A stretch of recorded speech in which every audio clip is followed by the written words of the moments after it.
Welcome back to the deep dive. Today, we're plunging pretty much headfirst into a really fascinating and honestly profoundly human story.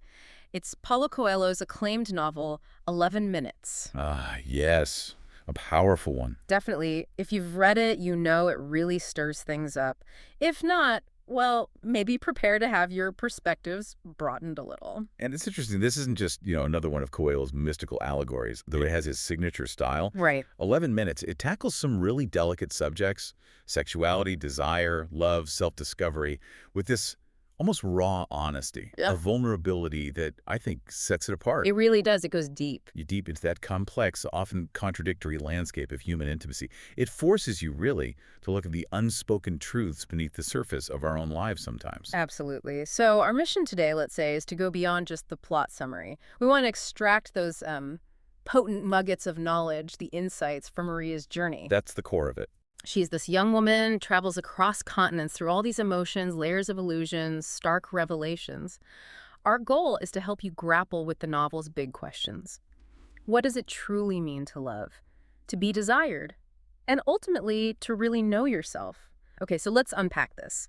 We should start at the beginning, right? Maria's origins. Makes sense. Humble beginnings. Yeah, a small Brazilian town. But even as a young girl, there's this restlessness about her spirit. She's curious, ambitious in a way that just doesn't fit the narrow confines of her rural life.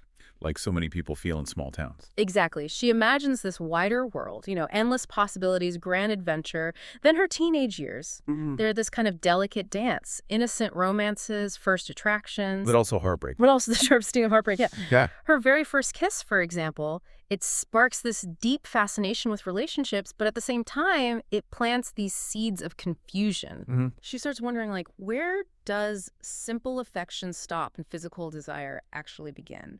These early, almost naive experiences, they're not just memories. They feel like the architects of her future choices, almost invisible ones. What's truly foundational there, I think, is how universal that longing is. Maria's longing for adventure, wanting to escape the predictable. It becomes this unstoppable force within her. It really drives her. It does. These early encounters, the dreams they spark, they aren't just passing phases. They genuinely become the flame that pushes her forward. It's that quintessential human wish, isn't it?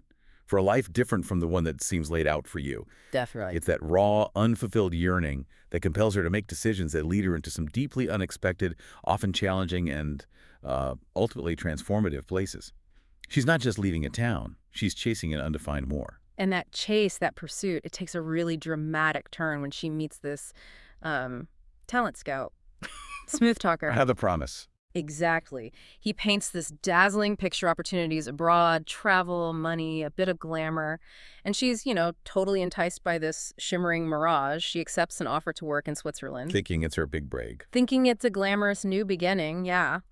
Completely oblivious, really, to the difficulties ahead. But then she arrives and the reality is just stark. Brutal, so far from her fantasies. A dream crashes. Completely. Instead of fashion runways, she's struggling through precarious jobs, no stability, stranded, limited resources, no safety net, and this crushing loneliness and cultural shock. Her hopes don't just fade, they collide, head on with exploitation. Shatters her illusions. Yeah, that period, the way you describe it, it's like a radical deconstruction for Maria.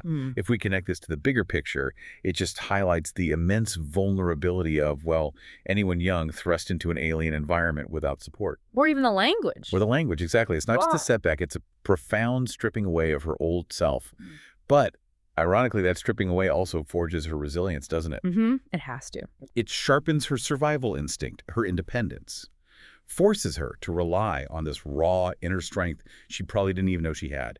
It's a crucible. Painful, yes, but it reshapes her from the ground up. And it's in that state, newly hardened but also incredibly fragile, that she makes this pivotal and, for some readers, quite controversial decision. Yes. She descends into sex work. Now, initially she does grapple with the shame, the societal judgment, you feel that, but she quickly adopts this remarkably pragmatic view. Almost a business decision. Almost. She sees it as a means to financial security and, crucially, a sense of control she hadn't found elsewhere. Her approach is almost clinical. Sets strict limits, meticulously saves money. The goal: return home financially independent. focused. Very focused. And through this work, she encounters this huge spectrum of humanity.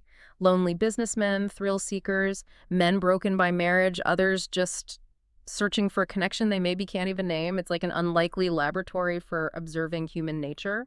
And this period, it really raises an important, maybe uncomfortable question about the complexity of human desire, doesn't it? It definitely does. Coelho doesn't shy away. He shows us these encounters, transactional on the surface, sure, but they expose Maria to these deep dimensions of power, vulnerability, and this longing for connection that goes way beyond the physical act. Can you give an example of that? Well, some clients, even while paying, might actually be seeking a fleeting moment of control, in their otherwise chaotic lives, or maybe a safe space for a kind of vulnerability that their respectable relationships just don't allow. Right. And Maria, by witnessing this, starts to understand desire not just as simple lust, but as this multi-layered, sometimes desperate plea for something often unmet. It's during this time she really experiences that central conflict, the mechanical nature of the work, versus her own inner yearning for authentic emotional bonds. So despite the financial stability. Exactly. Despite that stability, she feels this pervasive inner emptiness, a void that money just cannot fill. Now, this brings us, I think, to one of the novel's most striking elements, intellectually stimulating too, Maria's deep, almost philosophical reflections on sexuality itself. Yes, her journal entries. Her journals, exactly. It's this profound paradox for her. Sex becomes both a routine job and this unique, sometimes challenging path to self-discovery. So? Well, through these intimate yet transactional encounters, Maria starts to decode the intricate psychology of desire, not just in her clients, but within herself, too. She finds the surprising agency in understanding pleasure, given and received, how it can be a conduit for self-knowledge, even control. It challenges the shame she felt initially. But at the same time, she confronts that profound emptiness when the body is engaged, but the heart isn't. So the big question for her is, what does this all mean for her understanding of love? She's constantly questioning in her journal, can love and sex truly coexist? Or are they totally different, incompatible worlds? And Coelho's genius really shines here, I think. He uses Maria's journey to make us challenge our definition of sexuality. He shows how it can be a path to vulnerability, maybe even spiritual insight, not just gratification. It flips the script a bit. It does. What's particularly revealing is how Maria observes society's contradiction. Demonizing sex while secretly craving it, glorifying love but rarely living it sincerely. This isn't just Maria's problem, it's a mirror to broader societal hypocrisy. Yeah, that rings true. And Coelho offers no easy answers. Instead, he poses these core questions directly to us, the listener, through Maria. What is the difference, often blurred, between being desired and being loved? Between physical attraction and a truly spiritual union? Her internal struggle forces us to confront our own complicity, maybe, in this disconnect. Her intellectual effort in the journals is her trying to map it all out. And it's right around then, at this critical juncture, that a huge turning point arrives. Ralph Hart, the painter in Geneva. He's a total disruptor to her world, profoundly different from the men she usually meets. He doesn't approach her with, lust or impatience. He sees her. He sees her essence, beyond the physical. When Ralph paints Maria, he captures not just her appearance, but her beauty and her vulnerability, her strength and her fragility all at once. There's something so significant in that act of being truly seen, isn't there? It's everything. It awakens something dormant deep inside her. For the first time in ages, she feels like more than just a body for hire. She feels like a person, a soul that matters. That shift is palpable. Absolutely. Being truly seen is the pivotal shift. Connecting this to the bigger picture, Ralph introduces Maria to a completely new perspective. That intimacy can be sacred. That physical and spiritual aren't enemies, they can intertwine. That love doesn't have to be separate from desire. A possibility she'd almost given up on? Exactly. Their relationship grows slowly. It's built on mutual discovery, genuine connection, not haste. And this blossoming bond, it challenges everything Maria thought she knew about herself and her path. It offers her this startling possibility. Maybe love, real love, is possible for her despite everything. It's like a slow, tender reintegration of the fragmented parts of herself. And as that relationship with Ralph deepens, it exposes her to, yet another dimension of intimacy, something involving profound vulnerability, surrender, trust. Things that would be terrifying for her initially. Absolutely. These experiences frighten her at first. They push her way beyond her carefully built comfort zone, those emotional firewalls she'd constructed. But what's truly fascinating here, I think, is how these intense new experiences actually open doors to profound insight for Maria. She starts to realize the body isn't just an instrument of desire or commerce, But something more. but a sacred vessel for the soul, a way deeper emotions and connections can be expressed. She learns that pain, even when willingly embraced in a context of absolute trust and safety, can be a tool for revelation. How so? Like uncovering things. Yeah, like stripping away the masks we all wear, exposing raw, hidden emotions. This exploration really emphasizes that true connection demands courage, the courage to reveal your inner self, wounds and all.